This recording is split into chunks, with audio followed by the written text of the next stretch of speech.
wabarakatuh. Perkenalkan, nama saya Anggreni Meisya Briliani dengan NIM 860392197. Saya adalah mahasiswa Prodi Pendidikan Guru Sekolah Dasar.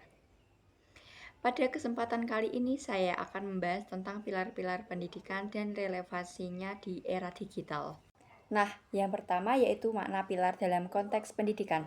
Pilar dalam pendidikan dapat diartikan sebagai dasar atau tiang penyangga yang menjadi fondasi berlangsungnya proses pendidikan. Pilar-pilar pendidikan berfungsi sebagai pedoman dalam membentuk manusia yang berpengetahuan, berkarakter, dan mampu hidup bermasyarakat. Tanpa pilar yang kuat, sistem pendidikan tidak dapat mencapai tujuan pendidikan nasional secara optimal. Nah, yang kedua yaitu prinsip dasar pendidikan menurut Ki Hajar Dewantara. Ki Hajar Dewantara mengemukakan 3 prinsip pendidikan yang dikenal sebagai trilogi pendidikan, yaitu ing ngarsa sing tuladha, ing madya mangunkarsa tutwuri handayani. Yang pertama, ing ngarsa sing tuladha, yang artinya di depan memberi teladan, guru atau pendidik harus menjadi contoh yang baik bagi peserta didik dalam sikap, perilaku, dan tindakan. Yang kedua, ing madya mangunkarsa, artinya di tengah membangun semangat, guru hadir bersama peserta didik untuk membimbing, memotivasi, dan menciptakan suasana belajar yang aktif dan kreatif. Nah, yang ketiga yaitu tutwuri handayani, artinya di belakang memberi dorongan, guru memberikan kebebasan kepada peserta didik untuk berkembang sesuai potensinya, sambil tetap memberikan arahan dan dukungan. Nah, yang ketiga yaitu relevansi dan tantangan di era digital. Nah, relevansi ini bisa misalnya yaitu pembelajaran daring. Nah, memungkinkan peserta didik belajar dari berbagai sumber digital. Terus ada literasi digital. Ini menjadi keterampilan penting agar peserta didik mampu menggunakan teknologi secara bijak. Guru tetap berperan sebagai teladan dalam penggunaan teknologi yang bertanggung jawab. Pembelajaran dapat lebih kreatif melalui penggunaan video, aplikasi pembelajaran, dan platform digital.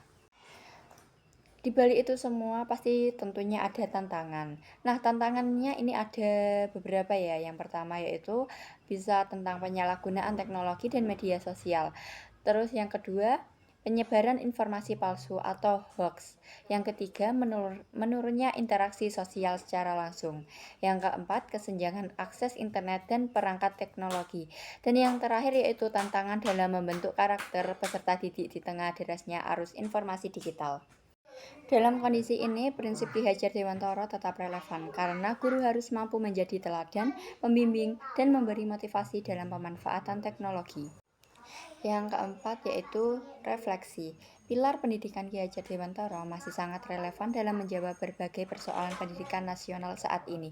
Pendidikan di era digital tidak cukup hanya mengembangkan kemampuan akademik, tetapi juga harus membentuk karakter, etika, dan tanggung jawab peserta didik dalam menggunakan teknologi. Melalui penerapan prinsip ing ngarsa sing tuladha, ing madya mangunkarsa, dan tutwuri handayani, guru dapat menciptakan pembelajaran yang humanis, inovatif, dan sesuai dengan kebutuhan zaman. Dengan demikian, pendidikan nasional dapat menghasilkan generasi yang cerdas, berkarakter, serta mampu menghadapi tantangan era digital. Nah, yang terakhir saya akan menyampaikan kesimpulan, yaitu berdasarkan pemikiran Ki Hajar Dewantara, pendidikan harus menjadi sarana untuk menuntun tumbuh kembang peserta didik secara utuh. Di era digital ini, prinsip-prinsip tersebut tetap menjadi fondasi penting dalam membangun pendidikan yang berkualitas, berkarakter, dan relevan dengan perkembangan teknologi. Demikian presentasi yang dapat saya sampaikan. Mohon maaf apabila ada kesalahan dalam penyampaian. Semoga materi ini bermanfaat. Wassalamualaikum warahmatullahi wabarakatuh.